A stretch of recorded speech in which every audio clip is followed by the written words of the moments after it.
শুধু নেতার পরিবর্তন, দলের পরিবর্তন করলেই দেশে কোনোদিন শান্তি আসতে পারবে না, যতদিন পর্যন্ত নীতি আদর্শ পরিবর্তন না হবে।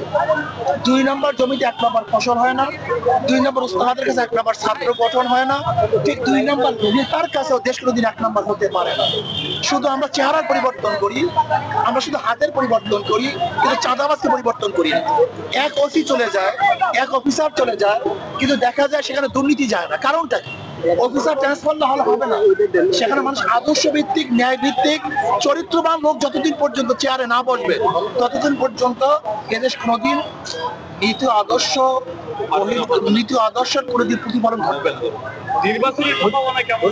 প্রধান উপদেষ্টা বলেছেন যে ফেব্রুয়ারি মাসের মধ্যে নির্বাচন দিবে, সেক্ষেত্রে আপনাদের অবস্থান কি? দেখেন, আমাদের 2 দিন আগে 2 দিন পরে সময় নিয়ে আমাদের কোনো মাথা ব্যথা নেই। আমরা চাই একটা নিরপেক্ষ গ্রহণযোগ্য নির্বাচন। এবং দেখেন, হাবিবুল আউয়াল সাহেব, যিনি সিইসি প্রধান ছিলেন, তিনি স্পষ্ট বলেছেন যে এই বর্তমান সংস্কার ব্যতীত যদি নির্বাচন হয়, ১,০০০ বছর নির্বাচন করলেও কোনোদিন সুষ্ঠু নির্বাচন হবে না।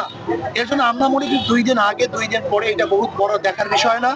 আসলে সংস্কার ব্যতীত যদি নির্বাচন করে, সেই নির্বাচন গ্রহণযোগ্য নির্বাচন হবে না, সুষ্ঠু নির্বাচন হবে। আচ্ছা, আমার নির্বাচন জোটমুক্ত করবেন না একভাবে করবেন আপনারা? প্রিয় নির্বাচন চাই, এর জন্য আসলে তো বিএনপিও জাতীয় সংসদ গঠন করতেছে।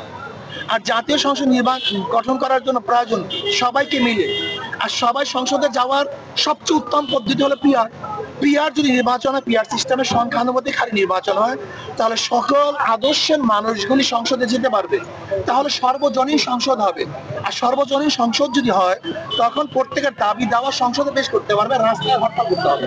আগামী নির্বাচন হচ্ছে সারা বাংলাদেশে, এটা নিয়ে আসলে কি বলছেন? আমি মনে করি মব এটা খুব খারাপ একটা জিনিস, কিন্তু মব কেন হয় এইটার দিকে লক্ষ্য রাখা উচিত। মব তো আওয়ামী লীগের আমল হয়েছে। আপনি কি মনে করছেন আয়নাগর কি মব নয়?